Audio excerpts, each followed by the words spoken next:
L'histoire du peuple juif vous intéresse ? Retrouvez Liana Gurfinkel dans Un jour notre histoire sur Studio Kalita. C'est tous les matins pour découvrir ensemble les événements et les personnages qui ont fait notre histoire.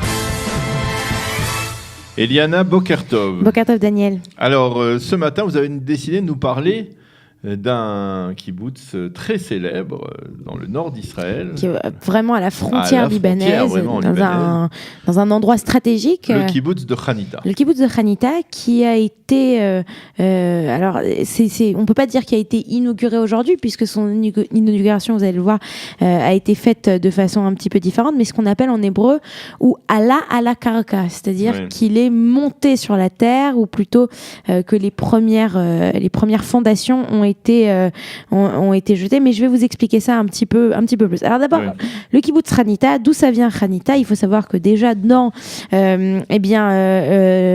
les écrits talmudiques, que ce soit la Tosefta ou dans le Talmud de Jérusalem, on nous parle de cet endroit de Hanita.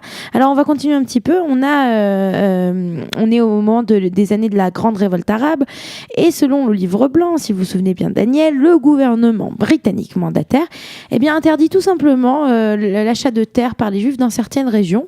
En particulier cette région, c'est un doigt qui fait toute la frontière nord d'Israël, donc tout autour du Liban, et donc au sud Liban.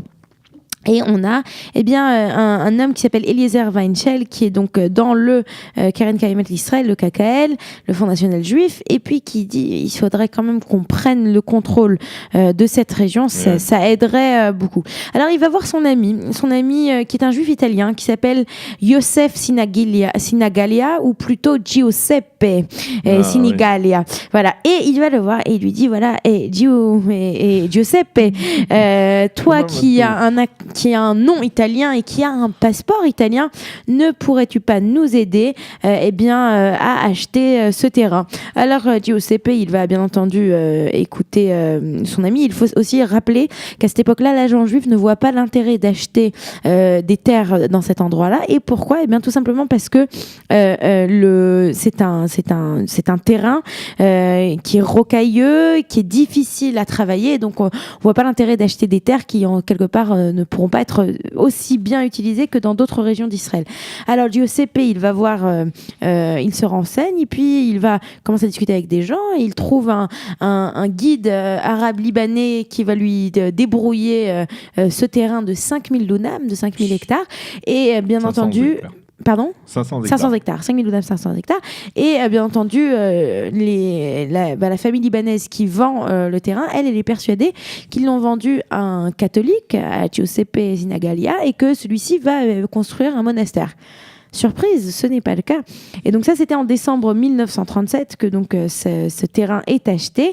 Et un peu plus tard, en 1938, c'est-à-dire il y a combien d'années, Daniel ? Très exactement, 80 ans. Voilà, vous êtes très bon en mathématiques, je le vois chaque matin.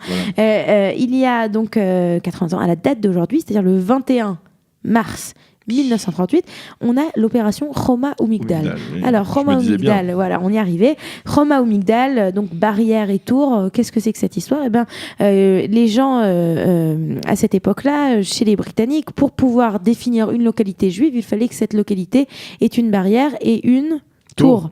Et donc, ce qu'ont fait les sionistes, à plusieurs reprises, encore là, c'est de façon un petit peu parcimonieuse, un peu plus tard, quand on sera à la veille de la création de l'État d'Israël, là, on aura une création qui sera beaucoup plus importante. Le temps d'une nuit, on créera beaucoup de localités, dont la célèbre nuit de Yom Kippour, du lendemain de Yom Kippour 1947, où on va construire, je crois, une 50aine de localités dans le Negev, mais ça, on y reviendra.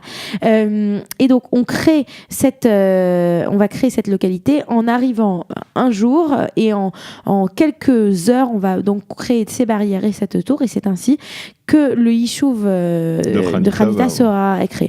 Ce Yishuv, très rapidement, va devenir un kibbutz. Il faut dire que le lendemain... Donc il appartient à quelle tendance ?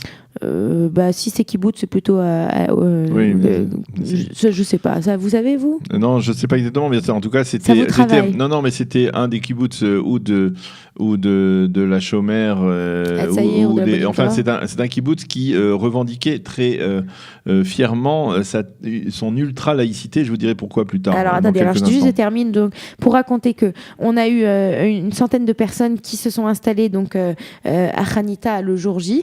Alors il faut comprendre que bien entendu s'installer dans un terrain qui était entouré d'ennemis, c'était pas une bonne idée, mais ça a été très important puisque au moment de la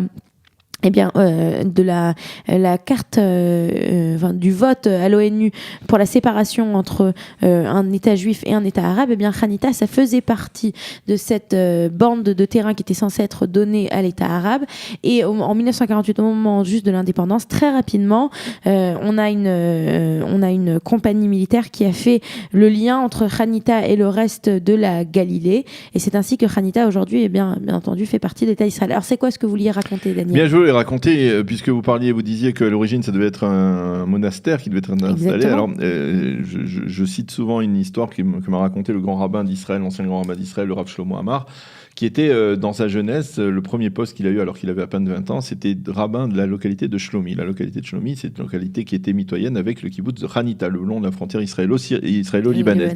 Et il raconte qu'à l'époque, dans les années 60, il a pris un taxi avec un kibbutznik de Hanita. Et ce kibbutznik était particulièrement laïque et il lui a dit mais pourquoi vous êtes habillé comme ça avec un habit un costume et chapeau et tout ça? Il lui dit parce que je suis élève d'une yeshiva, je vais devenir rabbin, tout ça. Mais il lui dit mais une yeshiva, mais c'était une autre époque, etc. Et ils discutent comme cela et le rabbin dit je ne savais pas trop quoi lui répondre et je lui ai dit est-ce que à Hanita vous avez un Bet Knesset?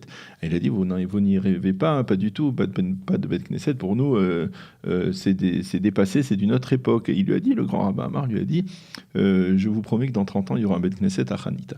Et le rabbin Amar raconte qu'il est revenu 30 ans plus tard et effectivement aujourd'hui il y a un Bet Knesset à Hanita qui était un kibbutz qui revendiquait on va dire vaillamment sa laïcité.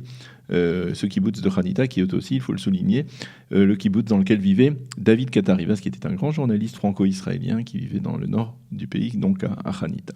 Eh ben merci Daniel, c'était sympa de vous avoir dans un jour de notre histoire aujourd'hui sur Studio Kalita. Voilà, demain vous nous ferez une autre chronique. Nous allons marquer une pause et ce sera la revue de la presse israélienne consacrée en grande partie ce matin à cette révélation qui n'en est pas vraiment une autour du bombardement et de la destruction de la centrale nucléaire de Deir Hazour, la centrale nucléaire syrienne. C'était en septembre 2007. Il y a 10 ans. Vous aimez l'histoire juive ? Retrouvez Liana Gurfinkel dans Un jour notre histoire sur Studio Kalita, c'est tous les matins, pour découvrir ensemble les événements et les personnages qui ont fait notre histoire.